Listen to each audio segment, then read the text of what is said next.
Okay, YouTube, this is Acid Roots. I've got an Evanescence album review for you, which is the album The Open Door. Now, when I left off with this group back in January, I neglected to mention the real basis, and if I did mention it, I'm going to mention it again. So the main thing with this project is that it went 6 or 7 times platinum, which is 7 million records, and beyond that, they managed to have 3 or 4 chart-topping singles just about, and it kind of had a new metal feel. But what they also did was they took some real dark, moody, brooding type songs and kind of created like a shady atmosphere that sounds really disillusioned. And so there's lots of pianos, in other words. That's what you're going to find. Piano, you'd think, well, that doesn't work with guitar, but they pull it off. And so that dealt with most of their album, and it was kind of a blend of new metal and the same type thing. Amy Lee is the female singer of the group, and she is the lead vocalist, and they did manage to, tour. They did manage to tour in 2003 and 4. They put out a live album in 2004 with 1 new song, and then they took most of 2005 off to prepare for this album, The Open Door. So, thing about it was some of the stuff that happened was some band members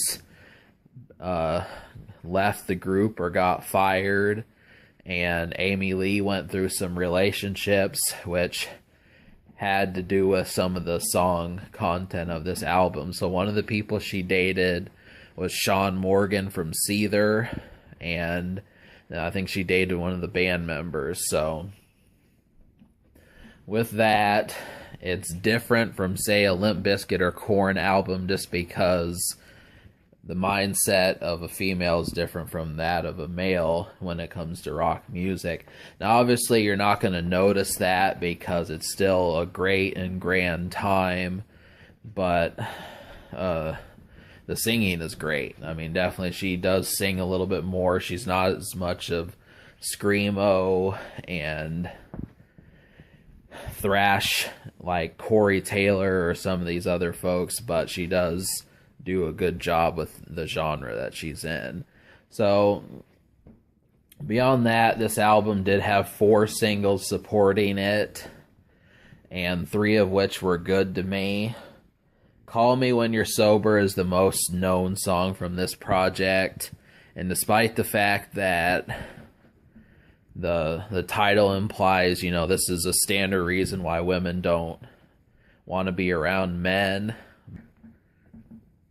I think that this song is still pretty hip. I didn't have a problem listening to it, and I think that it's pretty ready to go. The song Call Me When You're Sober is one of the best songs on here. It definitely has a metal feel to it. They don't take any prisoners, and it allows us to kind of re-emerge with Evanescence, and it's a great song to start with. If you've listened to their first album, Fallen, and you want another record to see if they still have their stuff, this is a great starting point. This is the highest charting song off of this album. Now, unfortunately, the problem with, I think, part of the reason why Evanescence took a break after this was between needing time to go on tour and work on their next album. They also took a break in between, so we didn't get another album until 2011, but they were there for most of 2007. So second song was Lithium, and that song is one of the said piano songs, and really moody and kind of murky, depressing type song, and they do a real good job with it. I don't think it should take too long to get used to if you've listened to their first album, Fallen. If you folks have listened to their first album, Fallen, I don't think it should really take that much longer. The difference between it before is I swear that Fallen sounded more as if it was for like a teenage or adolescent mindset, but this one doesn't feel like that as much. It has more of a sight value to it, and it kind of oversees a huge audience versus just, people say, oh, I'm mad at my parents or something like that. Now, obviously, I'm not saying that the first album did that, but I do think that, a lot of folks found this stuff off MTV and listened to it, and that I think that contributed to why that album was multi-platinum.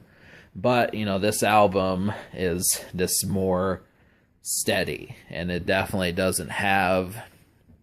They refined their sound, and it got better this time. So that's really the thing.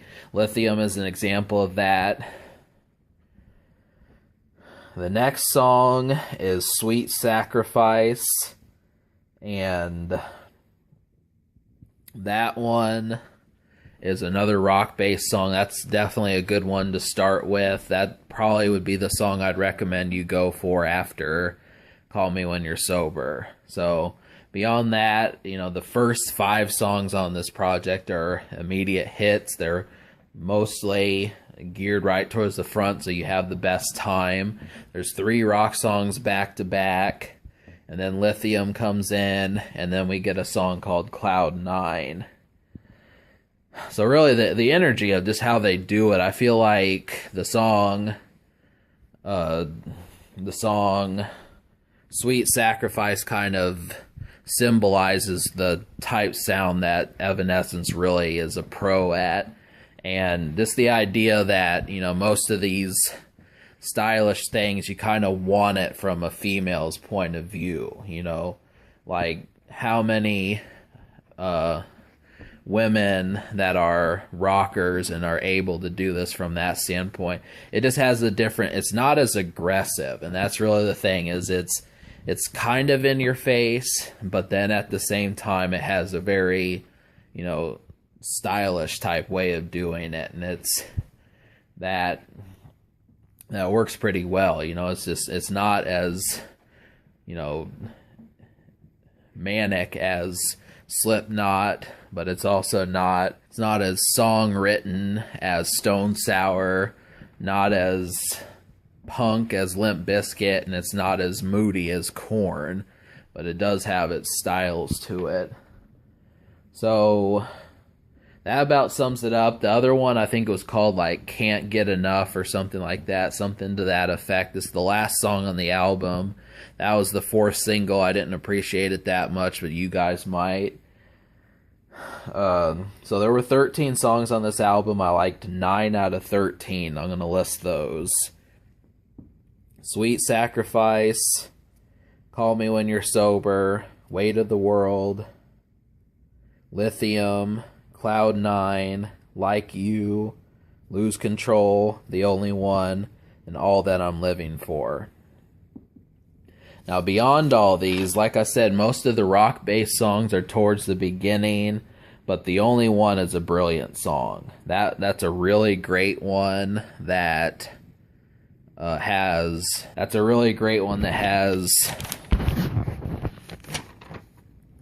some rock to it.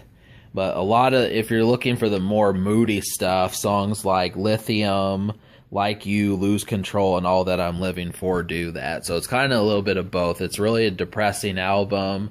The album cover of The Open Door has a really, that's one of the better album covers I've seen for a rock album. Most of the time it's just a certain way, but that just symbolizes like darkness almost, and it really works. Amy Lee was a pretty dark woman, it seemed. I do appreciate that.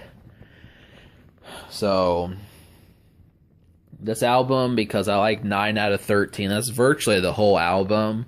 I like this album a lot better than I liked Fallen, which I wasn't expecting, because I tried reviewing this back earlier this year, and the thing there was I tried reviewing this album earlier this year, but I wound up disliking it quite a bit, so I said, screw it, I'm not going to review it.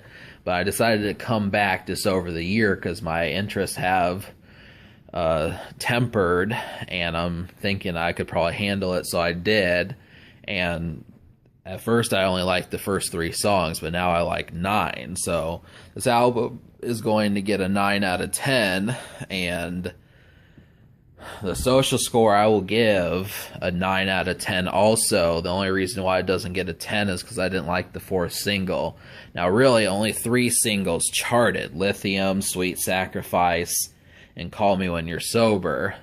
And this album did not do nearly as well as Fallen did, because you had Bring Me Back to Life and Going Under and a couple other songs that charted extremely high. But, you know, if you ignore that, as far as the rock charts are concerned, this album actually did terrific. So, there was that. And, you know, can this record be topped? I think the answer is not really. And the future of this group, Evanescence, has not dropped an album in over 5 years. So they dropped their self-titled album 2011. Amy Lee said that they were going to return. And she's been dropping kind of different projects, nothing like this stuff. But, you know, really, I'm looking forward to the next Evanescence record, and I hope they take less breaks from here on out.